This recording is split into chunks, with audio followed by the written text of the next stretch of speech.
welcome back. Okay, so here's a raid commentary that I would like to just do. I actually recorded this, and then I'm just going to be speaking over the top and commenting on what I was doing. Basically, obviously, I'm just raiding for gold. I don't really care about the elixir. I do care about the gold, and I do care about the dark elixir, if they have any. So the dark elixir is a bonus, but I'm more after gold just to finish off my walls. As you can see, as I talked about before, I've got the troop setup of your archers, giants, goblins, barbarians, and the wall breakers, and I've got a fair few wall breakers, and that's important, as I explained before, because otherwise you'll get caught with your pants down behind the walls, and you'll just spend the whole time wailing on the walls, and you want to be getting a gold instead. So we don't want to be farming walls, we want to be farming gold.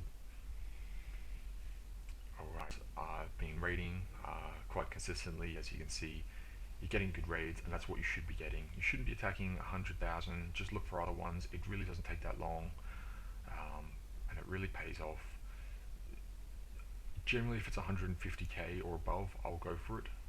If it's easy. If it's hard, then I'll probably go for something a little bit easier. Things that I'll deem as hard is honeycombed wall sections, so lots of little different wall compartments of high level. That's a pain in the ass. Or just well placed defenses. Okay, so let's get raiding. So as you can see on this first raid here, I've got my troops here. So I've got all my goblins, wall breakers, giants, archers, and some barbarians. And I'm going off to raid. So basically, fast forwarding here until I'm ready. Just looking to pick my raids. So I've got this one. There's not enough. This looks like a good one, and that's the one I chose. As you can see, it's very easy to get through. He doesn't really honeycomb his defenses, so it's extremely easy to get in. They're quite low level defenses too, so all I basically need is 2 wall breakers for that, or 2 or 3 wall breakers. I can get in. As you see, I put my wall breakers. I try and get them in that corner, because that corner will basically open both sections up at once, but the wall breaker AI is a little bit stupid sometimes.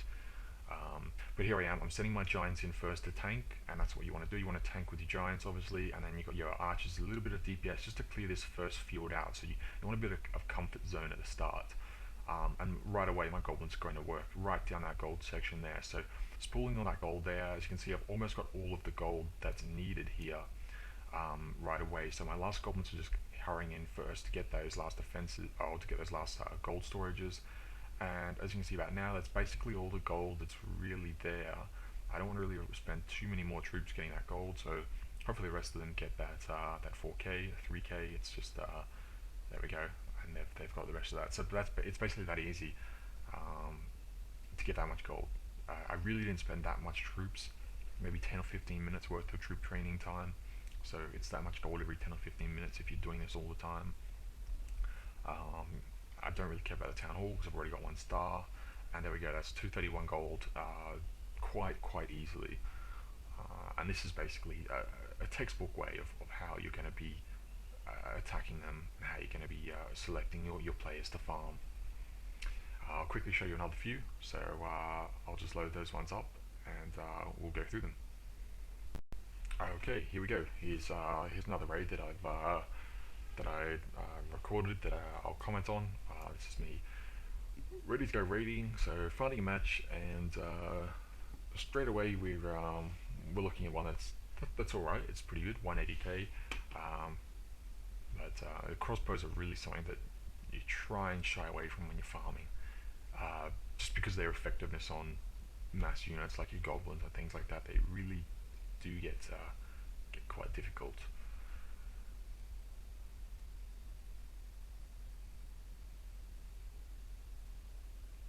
But having said that, sometimes it's worth it. Okay, so here we go, 162k. It's alright. If I was really struggling to find some people's gold, I might attack him. His gold is segregated a little bit, which makes it a little bit difficult, especially when he's at those pink walls. It does take 2 wall breakers to hit, so you got to remember that. Your gold walls are just as easy as a wooden wall with a wall breaker. They'll take it down in one hit, but those pink walls do take 2, so it is something to note for your wall breakers. You really got to keep your wall breakers in check because they are the key to just slamming in, grabbing all that gold, and just getting out, which is all you want to do when you're farming. You don't really care about anything else but that gold or dark elixir. So there's a few low levels here. They're 133. That's an all right one.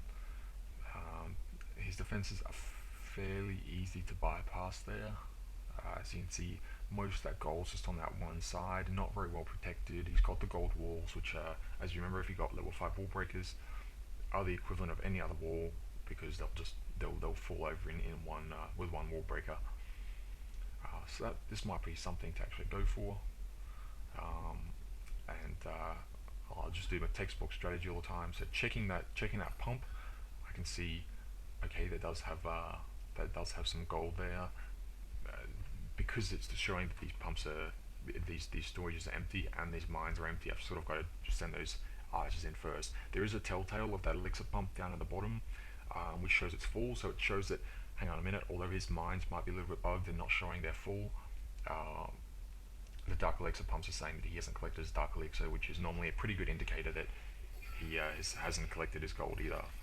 So here come my tanks, my giant tanks. They're going in to do some work. And I've got my goblins coming in through, just clearing the way a little bit with those wall breakers. I should have put another wall breaker on that right side there, but I don't know what I was doing. Just trying to clear those mines, but it looks like most of that gold is just in those mines, so that's my primary focus there. Those storages don't really have a lot at all. So I've got this last gold mine down there, which I'm trying to get to with trying to use the least amount of troops. So as you can see, putting some archers there, trying not to attract the attention of all those defenses in the middle if I went with something that was melee like goblins or barbarians. Just trying to slowly weather it down. And there it goes. There's about 8k in the middle, and that's really not worth me spending all my troops to get that 8k. I'd much rather my training time finish an extra 5 minutes early so I can get another large raid out the way. So I'm going to end it there. There we go, 125. It's not a huge amount. It's quite low for an average of the raids that I do, but it's money in the bank, so I'm happy with that. Okay, just quickly, here's a raid that I just came across this guy and just quickly got my recorder on in time so I can record this thing. So he's got 473 gold, and that's quite a lot of gold.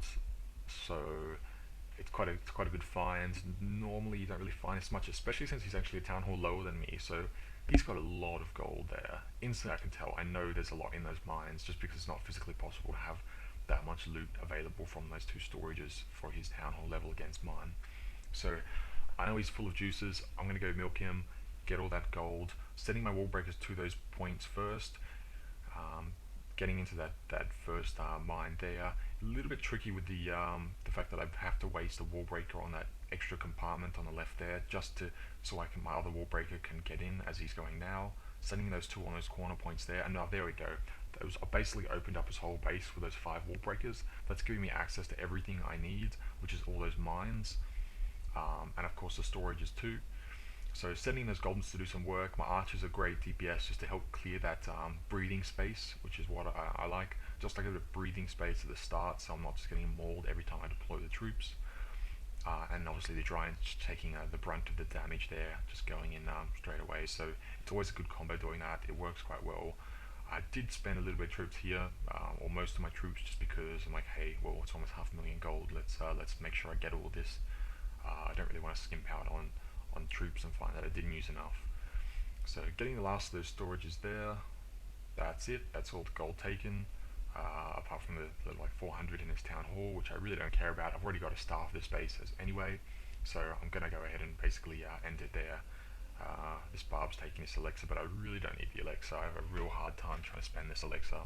So ending the battle now, and as you can see, there's 472 loot. It's quite a good find. If you can get that every time, you'll be making millions in no time.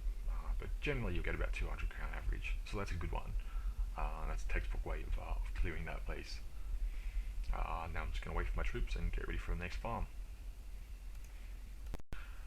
Okay, so here's a raid I want to show you guys about. It is a replay, so it really sucks the replays where you can't see how much loot you're taking at the time. I really hope they fix that.